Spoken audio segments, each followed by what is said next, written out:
Good evening, and I'm just trying to mess with a few settings here because I'm. This is a little impromptu video. Uh, Welcome to my Batman 333 live stream.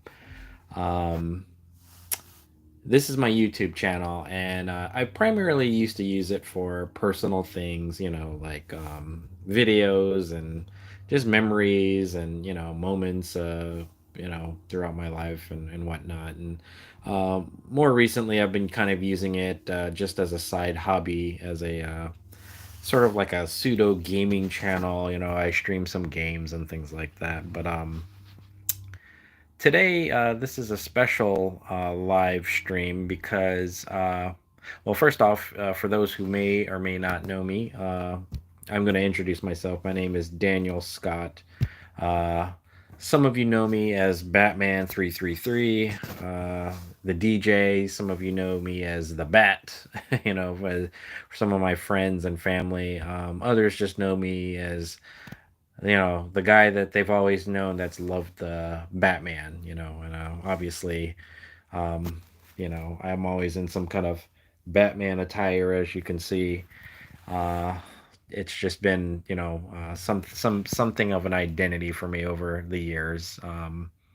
Some of it for fun, but some of it for something maybe a little bit beyond that. Um, Today, I'm starting this live stream simply because I recently shared a Facebook story of our current experience right now, and you know it's been tough to talk about only because it's it takes a lot of courage and sort of strength to be able to kind of speak about something as so extremely personal. I'm not the type of person that likes to put my news on social media like that, unless it's something pretty drastic or important. But this is something that's a little beyond that, and it's a matter of survival, really, for myself and my family. um, so recently on Facebook, what I posted was about our current living situation. So I'm in the home of what used to be my mother's home, who passed away in 2019. God rest her soul. She was an awesome Filipino woman, very feisty, very driven, and very loving and giving and hardworking. She fought all the way to the end of her days, and she is probably one of the biggest influences on the kind of person that I am today. And I try to, you know, be her example, and try to be as loving and strong-willed as she was. Becoming from the Philippines as an immigrant, she was, not familiar with, the way U.S. life could be, as any immigrant would be, when they're coming into a new country or place. And my father, when she married very young in the Philippines. He was in the military. She, her and my dad, were just we're essentially lovebirds, and decided to take a swing at life and try to my dad took my mom from the Philippines to possibly give her a better life, because she obviously didn't grow up. She grew up in a very rough life as well. She lived in village out in the Philippines, and she used to tell me those stories. But when she moved here, she moved to Jacksonville, North Carolina. And my dad was a Marine, so I was born on Camp Lejeune, on the base there, and we lived there, um, all the way up until I was about 12. But my father sadly passed away when he was in his early 20s. I was about maybe barely 2 years old, and my mom was left alone. You know, with not a lot of family or any family really, because all the family that she knew, from at least her side, was in the Philippines, and then my dad's family, they were around, for my mom during that time. To this day, I still have not met a lot of people from my dad's side, family. And then with my mom, she, used to always tell me, like, she had a brother, and she used to just tell me about her life in the Philippines, but never anything about, like, extended family, and aunts and uncles and cousins and whatnot, and so on and so forth. But when she was in the U.S., she did develop family over time. Um, and these were just friends, and people that kind of came into her, her life through different walks of life at that.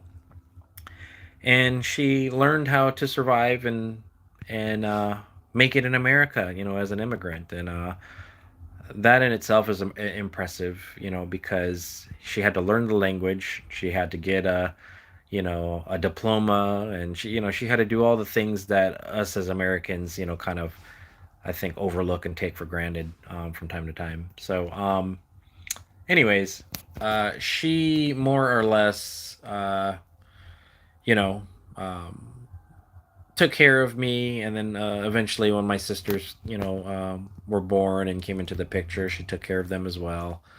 Was always a hardworking single mother, did everything she could, did it, just always looked out for her children first, and always kept a roof over their head, and always was the protector, the provider, just sort of the shield against, like, a harsh world, um, and I've always appreciated that about her.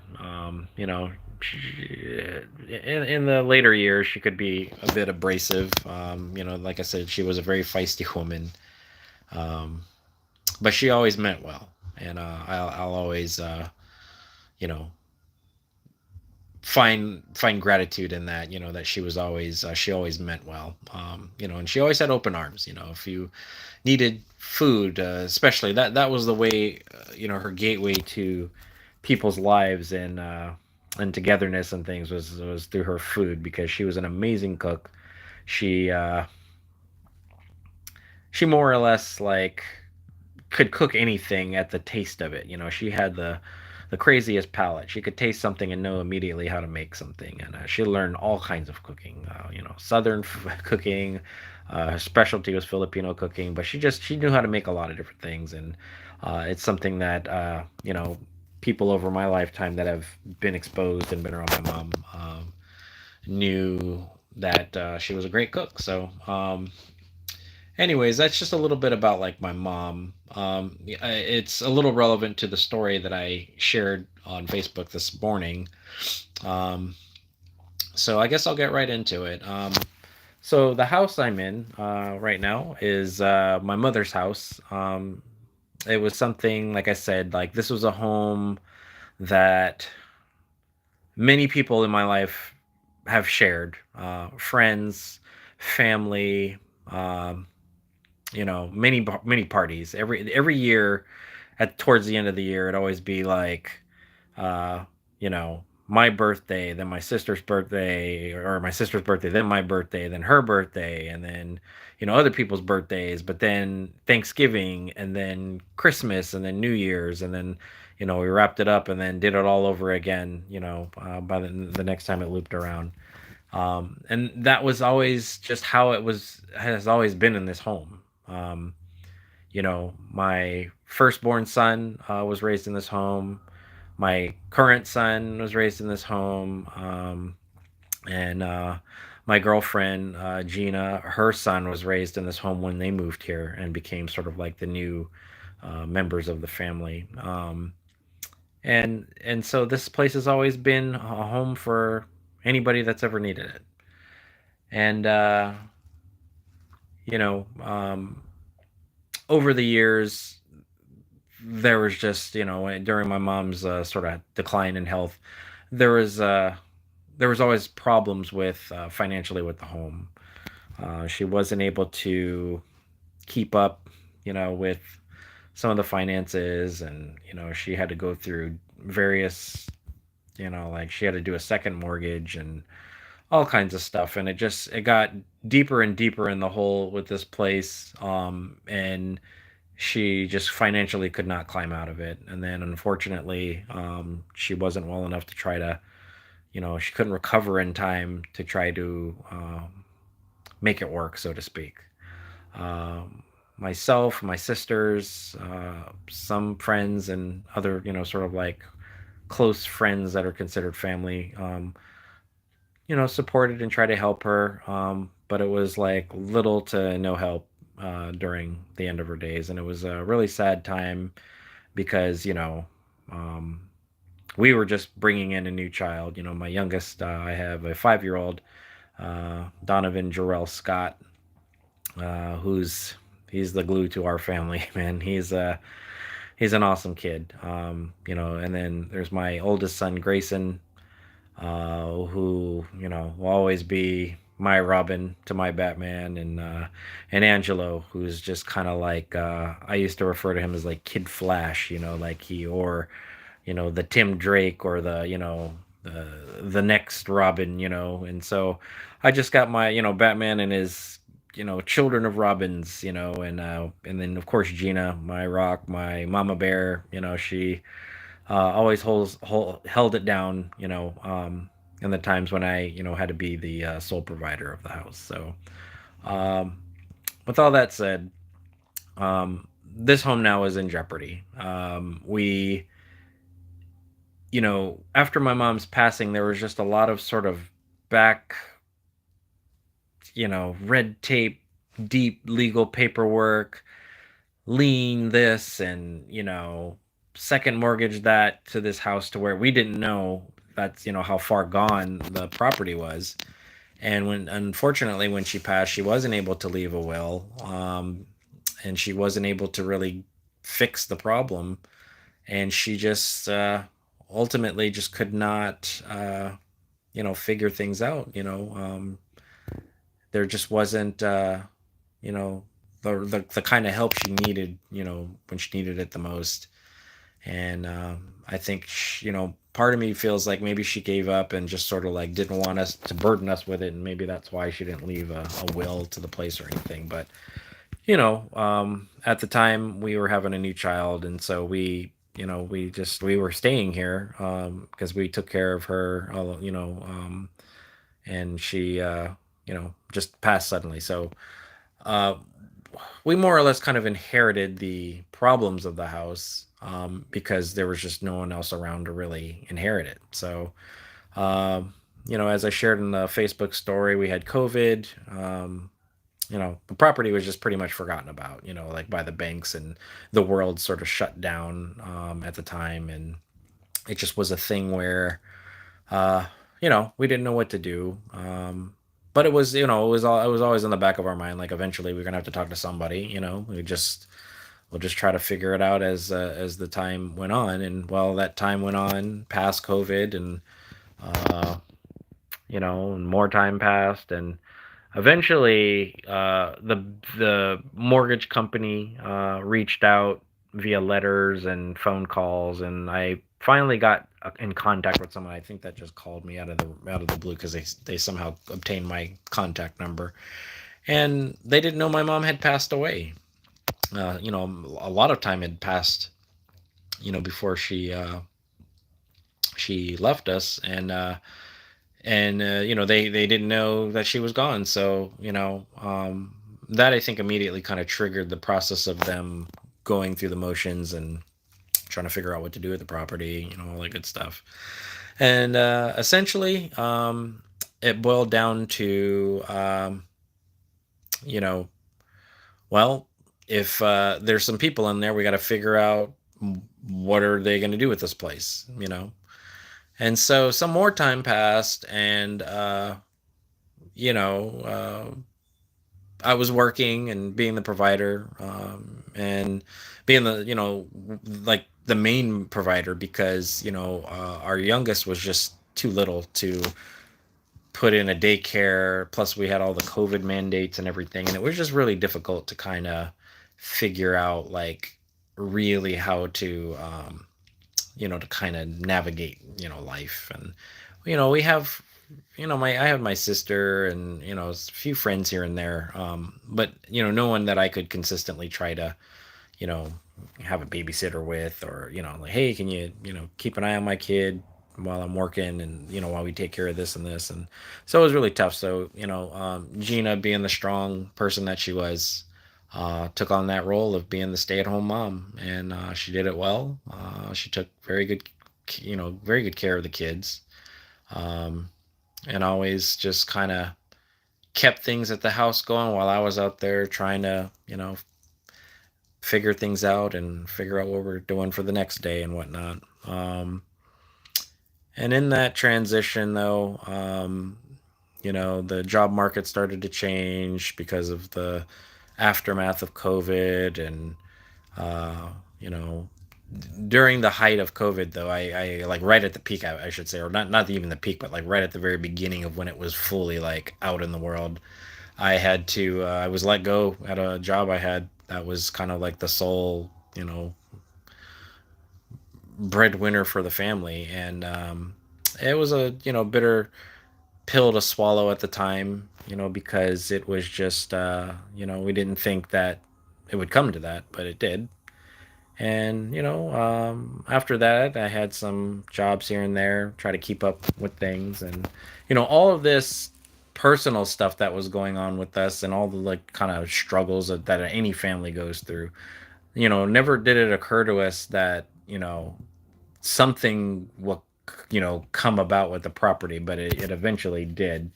And when it did, boy, it came like a wild storm. I mean, it went from, hey, we're trying to find out who's staying there, to, hey, we're going to start to serve people who are associated to this property, to, hey,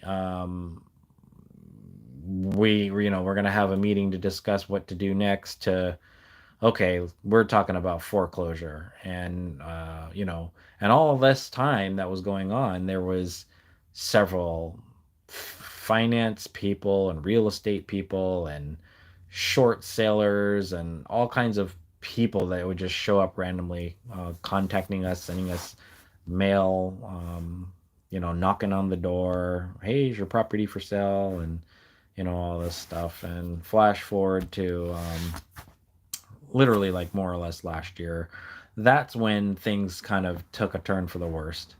um, I had to go through a lot of the detail, or sort of the broad strokes of this story, because you know um, I wanted to not paint a grim picture, but just sort of bring to fruition the reality of the situation. And that reality is that through all those struggles and all the different things and hurdles and stuff we were going through with this place, I mean, a lot of this is in the Facebook story, so I'll put a link on this video, so if you want to read through it. It's really long, and it's very wordy, only because I just sort of wrote from the heart and wrote from the soul of what we're experiencing, and why this was such a big deal, and why it ultimately got to this point. But um, right now, our family is dealing with a very tough struggle of not knowing how we're going to survive the next day, because after all the crazy stuff that happened with the house, and it ultimately just went into foreclosure, went into auction, was sold to a guy, and this guy didn't come off as a bad person. I mean, he was just a guy that saw an opportunity, took it, and won the auction. And it started off where it just seemed like, yeah, we'll work with you. But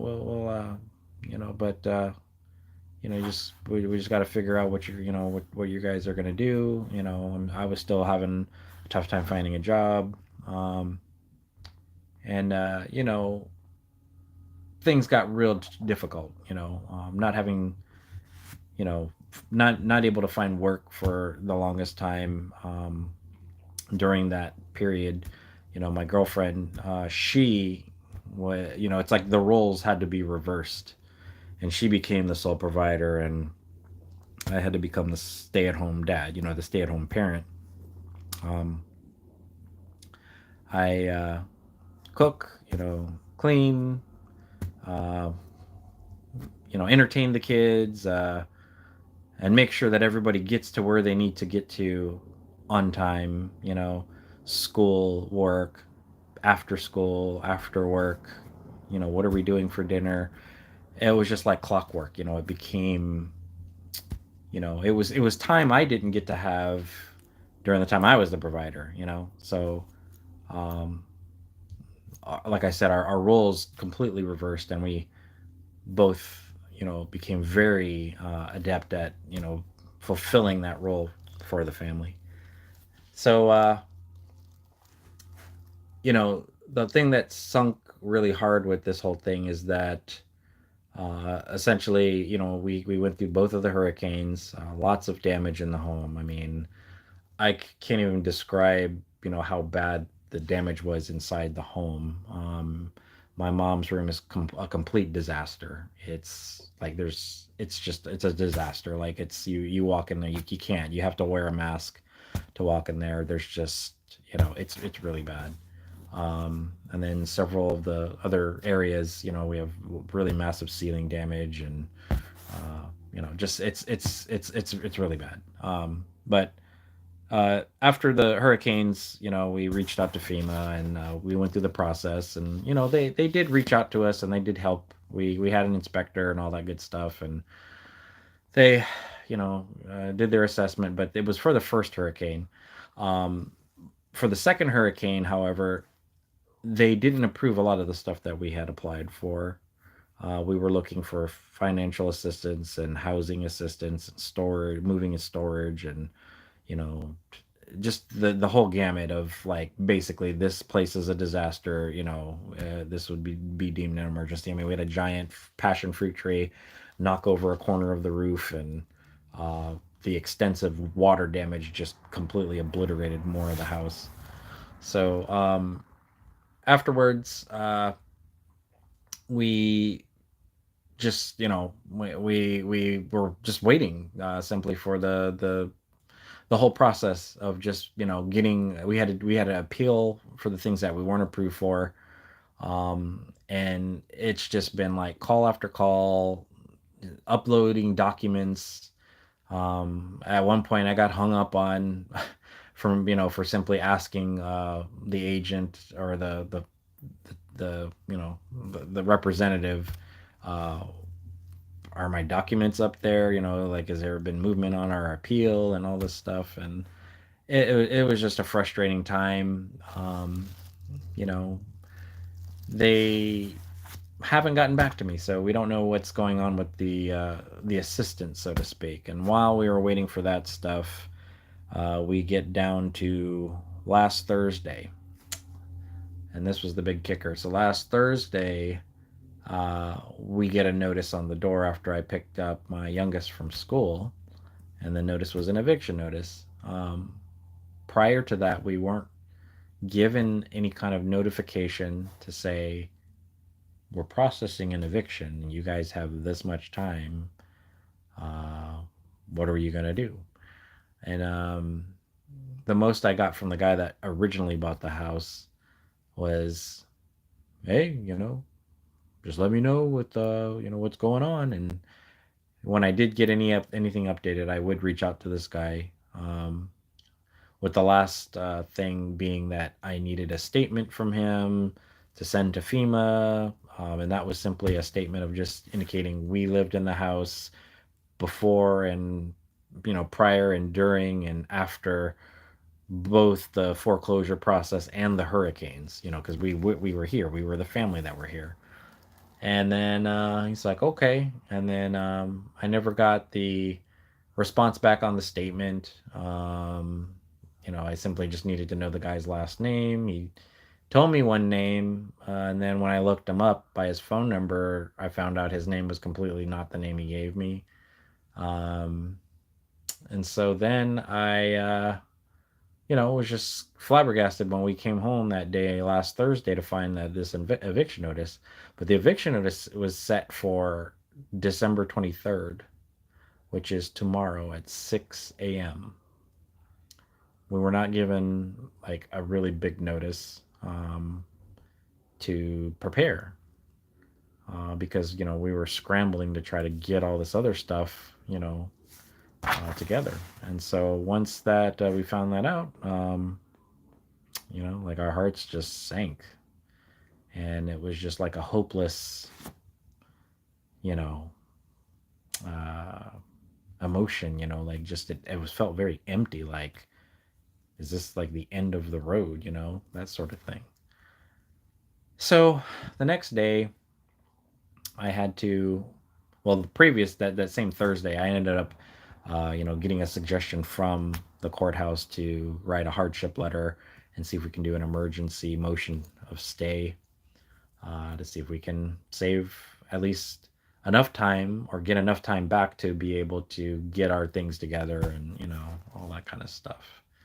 Um, and I know some people out there would think like, well, why didn't you guys do this a while back, and I can, in hindsight, I can tell you that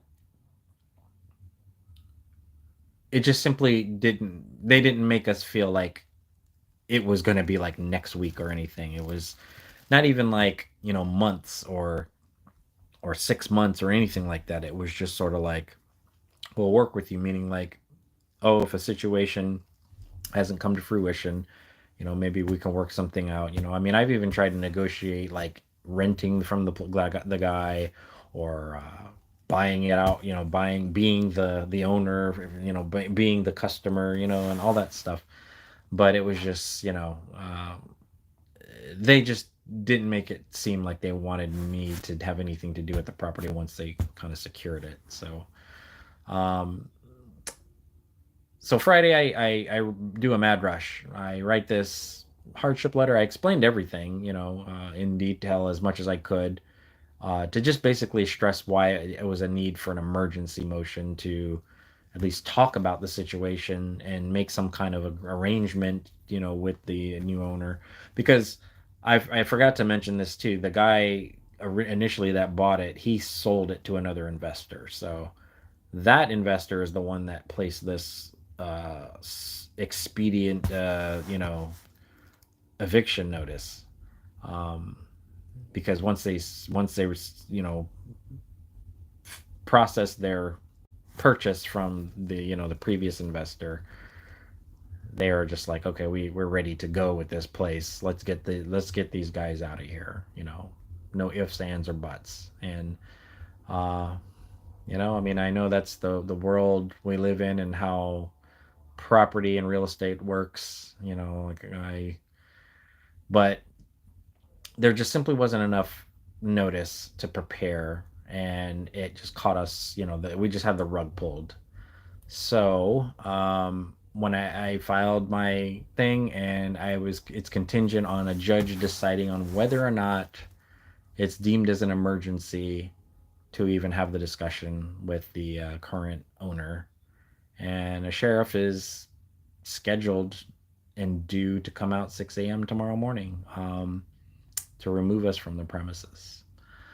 So, with that said, the second day, yesterday, Saturday, I tried to think hard on what to do.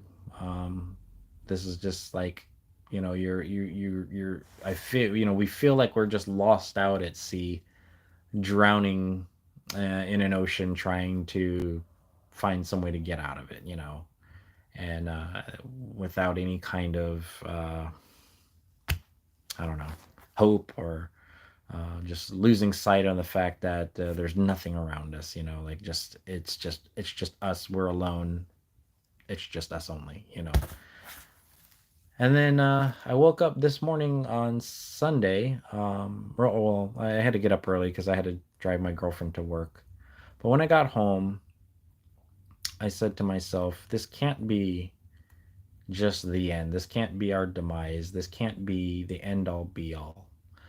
And so I wrote I wrote our story. I wrote, a lot of different sort of like moments in that time period because there was a lot more things I wanted to talk about in it, but it was just I tried to give the really, really broad strokes again to convey the story.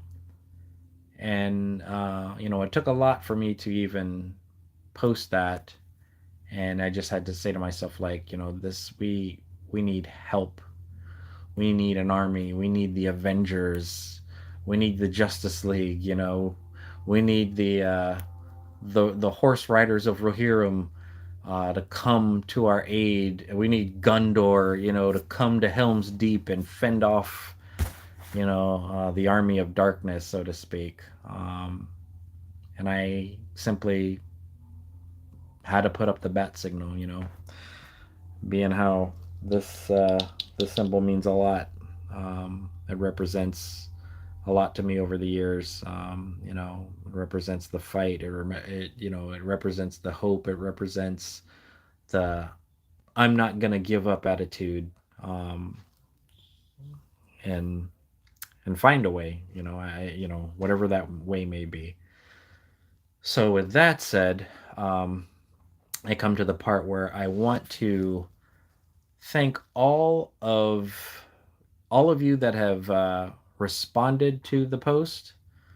Uh, you know, Eventually it turned into a GoFundMe that I wasn't expecting to create. I'm a very modest person. I've never found myself in a situation like this to even consider, something like that. Um, you know, I mean, I hate to use the word charity case or because there's lots of people who are going through it. I mean, everyone that I interacted with today, hearing people who are going through something similar to me and still reaching out, shows the character of a lot of people. But I wanted to take this time now that I've kind of gone through the long, wordy, drawn out intro there.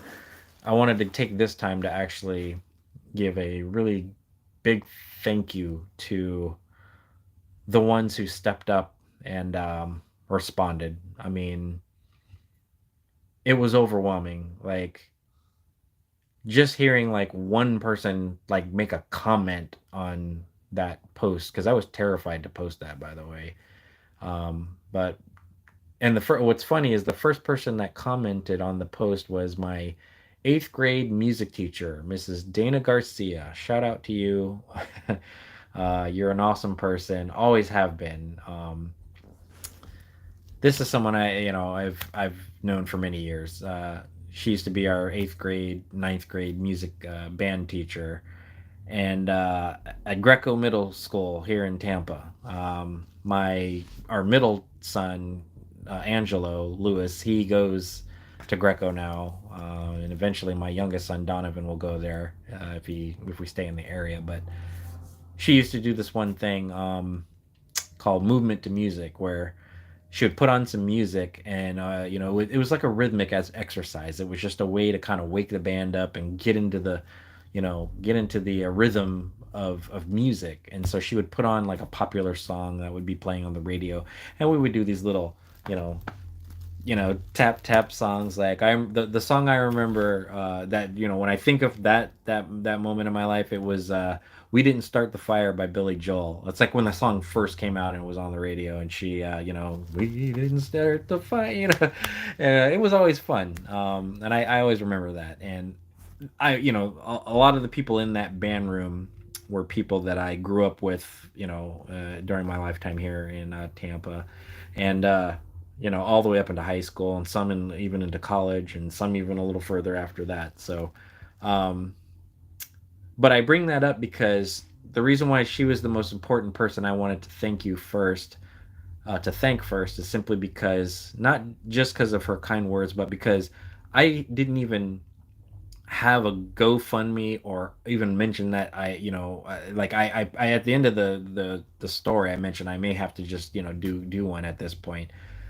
But she just immediately was like, I have a donation ready to go. Where is your GoFundMe? And I'm like, I don't have one. And you know, it sort of like lit that fire. It gave me hope. It overwhelmed me to the point I was swelling with tears, but just holding them back because I'm like, this isn't the time to cry these tears right now. I need to. This is a fight for our lives, and uh, you know, so I make this GoFundMe, and then she was the first person to donate.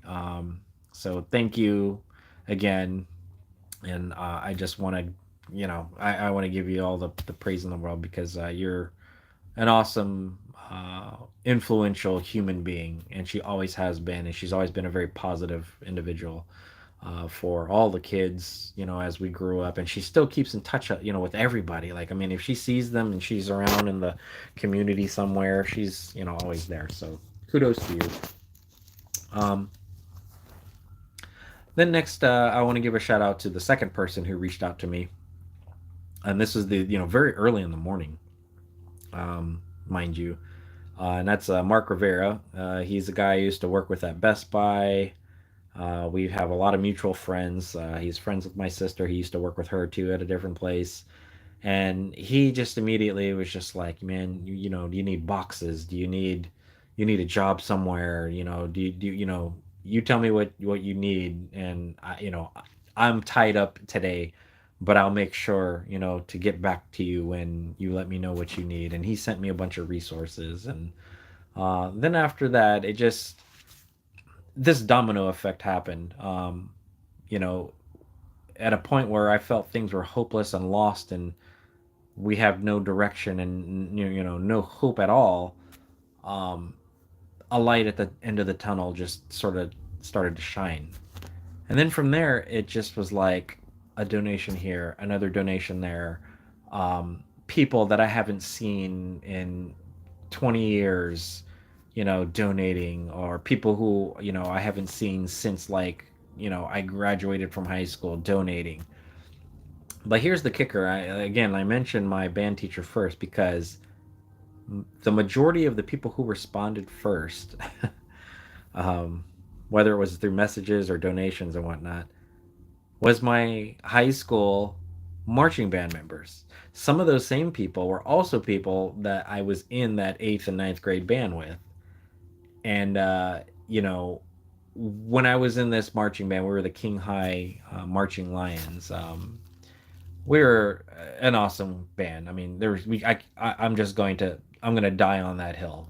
We always outclassed and outperformed, our competition, but the biggest thing of what I appreciated about being in the King High band was the band director, of course. I have to give a big shout out to Mr. John Acosta. He was the person that just defined a lot of us, during that time, and brought out the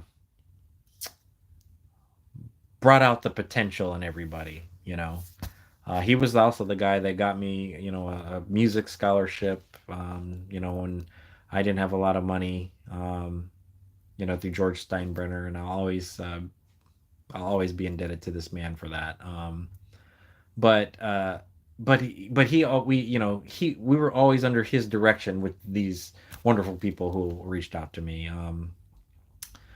You know, I'm gonna just try to give out shout outs to the ones that really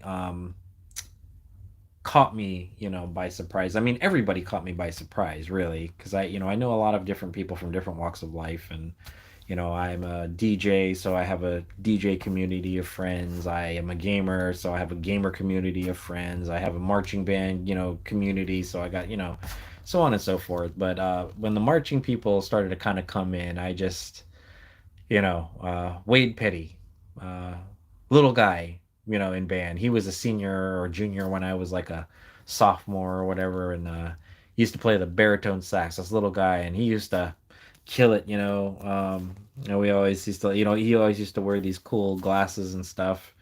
Then there was Clark Evans. It was another guy who was a sax player. He he played the tenor sax, and uh, when I saw his donation come through, I'm just like, oh man, I still remember. like you were like the baddest sax player on the planet, because he was in the jazz band with me and stuff. And he used to have this little dance when he played, and it just, it was a thing. But and then there was, later in the day, then there's Jennifer Parker, who I still hold to this day in such high regard. Uh, when she was a senior, she was a flute player, section leader, phenomenal flute player. You know, she just she also, sang. I mean, she had it all. She was very intelligent, smart, and all this stuff.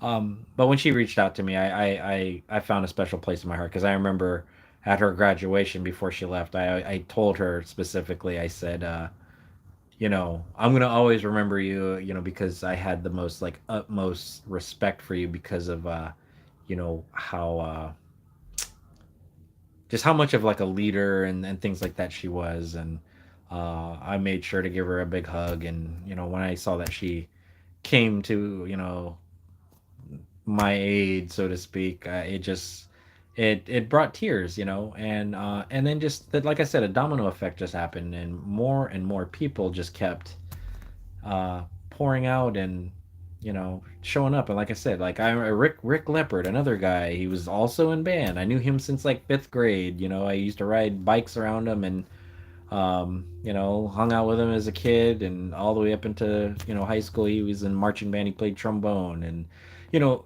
the I guess the sort of point I'm making with all this is that, and the reason why this is a huge thank you to those people is simply because I never forgot any of them.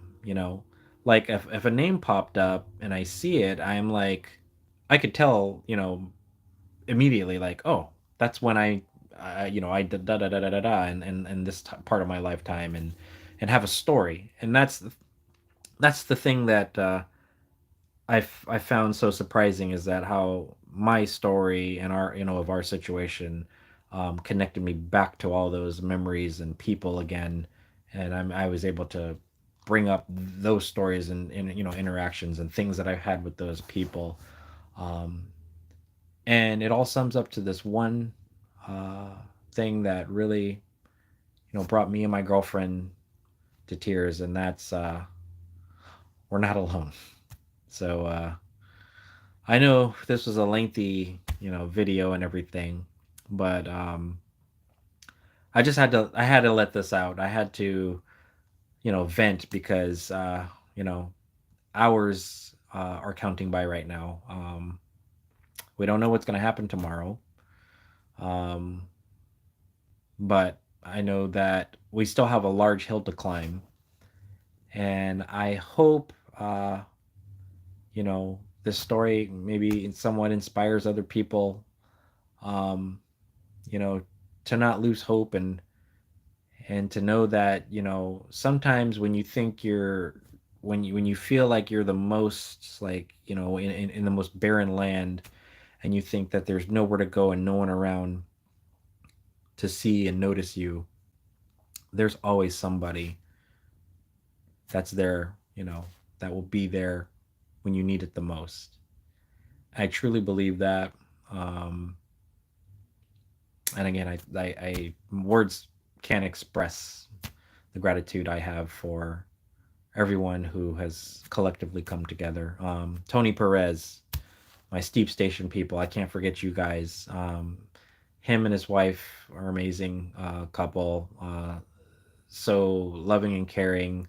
They got wonderful kids. Our son Donovan is friends with their young daughter, and they were playing today. Like today sort of like was the sort of like calm before the storm. It was the day that we could eat together as a family, spend a little laughter, and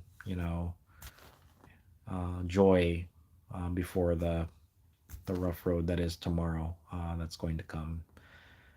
And right now we're just praying that our motion for an emergency motion to at least give us a little more time gets through to the judge, and the judge approves it. The only thing I have to go on right now with this thing is showing the sheriff the letter and letting him know that we're waiting on the judge's decision. Because when I called last Friday, I called from the early morning all the way to the last minute of them closing, and only was told that the information was received to the judge, but the judge did not make a decision. So here we are, folks. This is the last sort of like, moment before the enemy storm comes approaching. It's right at our door. And I'll do a follow up, I guess, to let everyone know what's going to happen.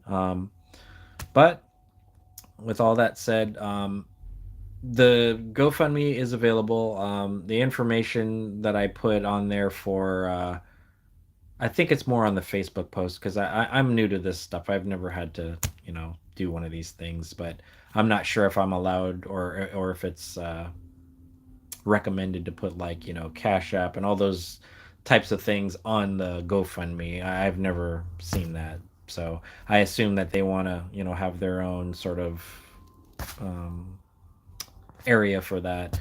So on the Facebook post, I did kind of put that information. But all in all, if you do need to reach out to me and you are able to check out the Facebook posts and the GoFundMe, most of the at least basic contact information is there. You're able to reach out to me, and the thing is when I post this, it isn't just to while the donations are appreciated. I mean, I can't thank everybody like enough for that. um, there's other things we could use help with. We need helping hands, cleanup efforts, packing and moving, storage, people who may have some kind of a truck to haul things or know of a cheap place to get a U-Haul. I don't know, just those kinds of things. um, we're looking into housing assistance and shelters, and I mean there's so much information out there that I got in such a short window of time that it's overwhelming, and I don't know which way to steer, because it's happening so fast. So those are a lot of the types of things that I would definitely need help with, um, too. So um, time is something that I hold very dear, and I said in my post that I think it's our most one of our most valuable assets. It's our most valuable currency in life is time because we don't have enough of it, and it's very it's very short. You only have one life to live, and time is of the essence, as they say. So, if you are able to donate any kind of time, that's also greatly appreciated.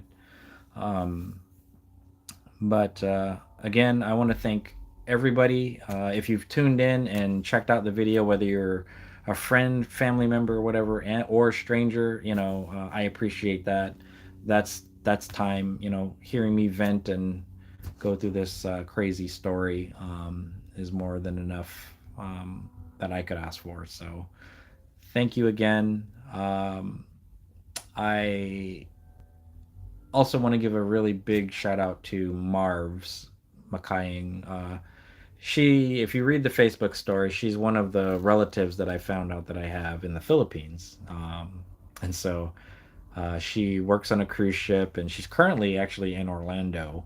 And we still have yet to meet because of her being in the Philippines at the time. But now that she's, doing this cruise ship stuff, she has more opportunities to dock in different parts of the United States. And this year she happens to be docked in Orlando. And if it weren't for all the stuff we're going through right now, we would immediately go and visit her and just connect, face to face, outside of social media and stuff.